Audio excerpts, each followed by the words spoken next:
North American Huskies pranced in the glistening snow. They swarmed their working owner and playfully ran between his legs. In their occasional bouts of sluggishness, they would sit on the ground and howl, howling like wolves, howling at the earth above them. Their patient owner was an elderly Mothherd farmer, a grizzled old man with braided hair, weathered hands, and a mid-sized herd of domesticated mammoths. He had raised these majestic creatures for the better half of his long life, and in that time he had sold their bountiful fur exclusively to a single corporation. Mothherd was a lunar spanning company that specialized in the manufacture and transportation of heat-based commodities, from radiators to hand warmers to Arctic-grade parkas made from the wool of domesticated mammoths. It was one of the largest and most prosperous corporations in this particular field, and to the old man's personal pride, it was owned and operated entirely from his home nation of Dundalk. As the old man worked his snow-clad fields, a spherical drone hovered beside him, always in earshot but never in the way. It was a mobile radio, and above the sound of its rapidly spinning motors, it played a local news station. Two men, even older than the Mothherd farmer, blabbered on and on about small-town economics, an approaching election, and the military engagements on their northern border. In other news, the tension between ourselves and Nawmilk is at an all-time high. In fact, there have been recent sightings of an alleged dogfight in the skies above the border towns of Takaro and Boise. The specifics are far from clear, but sources believe this battle to be between a fleet of pilot jets, owned by the Mothherd Company, and a group of privateers hired by the Nawmilk military. Residents of Takaro have been advised to watch for falling wreckage and spent flares. Suddenly, there was a shrill cry from further down the snow-topped ridge as the old man's wife called out to him. "Gallo, honey, come look at this." Wiping the cold sweat away from his brow, old man Gallo descended his hilltop property and met his wife at the edge of their lawn. "What is it, darling?" Darling gestured frantically into the evening sky. "Well, look! There's a man up there. He's just floating." Gallo turned, and sure enough, he found it. A darkened silhouette in the shape of a man, drifting, nearly weightless, through the lunar atmosphere. As far as Gallo could tell, the floating man was entirely unassisted by any kind of floating machinery. No drone, no parachute, no plane. Needless to say, it was a curious sight. A few minutes passed, but unable to focus on his work, Gallo eventually set off into the tundra on the back of his favorite mule. Its name was Bishop. He watched the floating man for a long time and eventually tracked his descent into a scenic valley a few miles south of the farm. As Bishop dropped into the little valley, Gallo was finally face to face with the object of his inquiry. The floating man, no longer floating. He was younger than Gallo would have expected, 25 or 26, maybe a little younger. His skin was dark and made darker from the surgical scars that covered his face and neck. Mechanical implants were held to his skin with stitching. Some of the cuts looked new, others much older. His eyes were wide and yellow, like those of a hawk or osprey. His head was hidden by a battered cap and his shoulders by the remains of what used to be a scarf. His legs were mechanical, and dragging behind them was a high-grade parachute. "What's your name?" Gallo asked, but the paratrooper did not answer. Instead, a proposition. "I'd like to buy an Ohos. And that mule of yours as well." "What makes you think I'm selling?" "Because I'm buying. I'll give you 5,000 for both. And I bet that's 2,000 more than what it'll cost to replace them at the nearest town." 5,000? "Yes, sir." "Let me see the cash." "Oh, I'm sorry, but I don't do business like that. I'll show you the money, but not until we've agreed on a trade. Not one moment sooner." "Don't have to show me all of it. Just let me see a bill." "All right, fine." The trooper pulled a wad of cash out from his waistband and yanked an individual bill out from the stack. He pushed it toward the old man, who eagerly snatched it from his grip. It was a 50-credit banker's note printed on pinstripe paper. Its head was a portrait of a young man with a drooping eye. On the tail there was a detailed illustration of a baby-faced winnapup, the national animal of Nawmilk. Gallo laughed softly. "Where do you think we are, boy?" "I couldn't tell you. Was flung out of my ornithopter sometime in the morning. I've been drifting ever since." The Mothherd held the pinstripe paper into the air. "Well, this here is a Nawmilk credit, which would mean you're about 50 miles south of your border." "So I take it we're in Dundalk, then?" "Mm-hmm. And if you had 5,000 Dundalk credits, you'd be right about the cost of replacing my gear. But with this, well, I could buy another O-tube, and I could probably get a mule. But I couldn't get both." "It's unfortunate, but I guess I'd only buy your mule then. I've handled my share of moonsick, and, this won't be nothing to bitch about."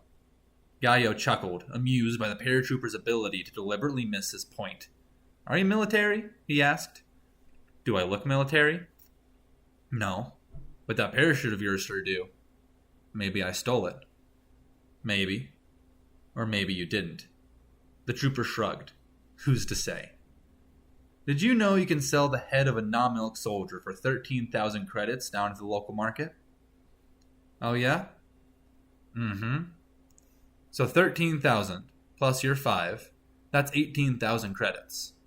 Plus I'd get to keep my yo-hos and my mule. Hey, I already told you I'm not looking to buy your hose no more. You're missing my point again. I'm only saying, what's to keep me from taking the $5,000 in your pocket plus the 13,000 on your shoulders? Well, I could ask you the same question. What do you mean? Why shouldn't I just kill you? Take your ohos and your mount, and I get to keep my money. Well, Mr. Namilk, that would make you an outlaw. Dunhawk doesn't take too kindly to outlaws. According to you, my severed head has a price tag of 13,000 credits, which means I'm already an outlaw.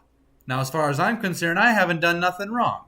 And where I'm from, a man usually has to do something to be made a criminal. So I reckon I may as well earn the treatment. You've got yourself a gun, soldier boy? No, sir.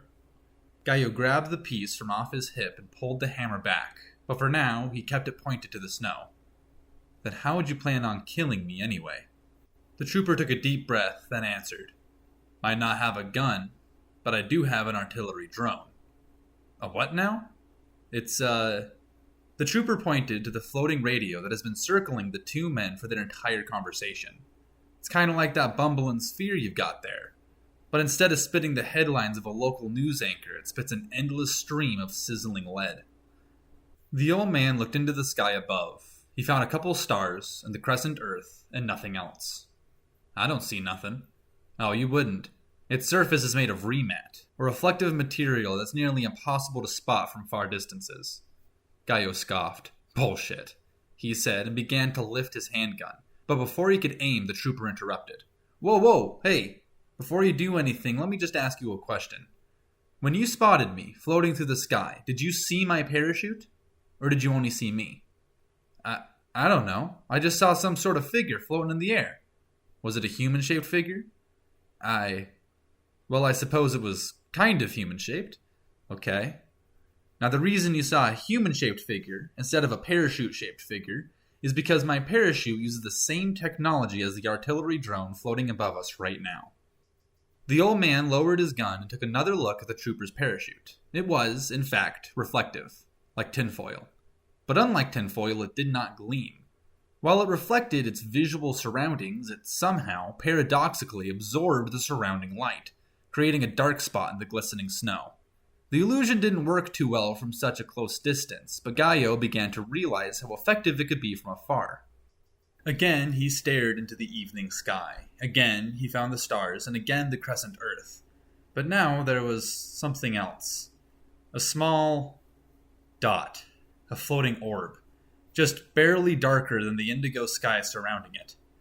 Was this the artillery drone, or was this too an illusion? Every time his eyes twitched, the position of the orb changed. Slightly. A placebo, maybe.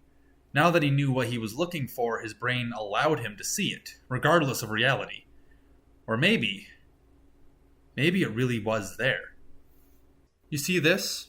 The paratrooper pointed to a small button installed into the skin of his neck. If I click this switch and give a command, my drone will deactivate. And I will gladly do such, so long as you toss your gun to the snow and agree to the deal that I have offered. 5,000 for my mule? That's the one.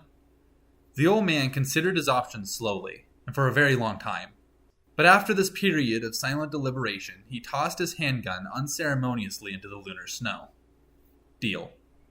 The trooper nodded as he clicked the switch in his neck. Stand down, Spear Point 2. A moment of pause.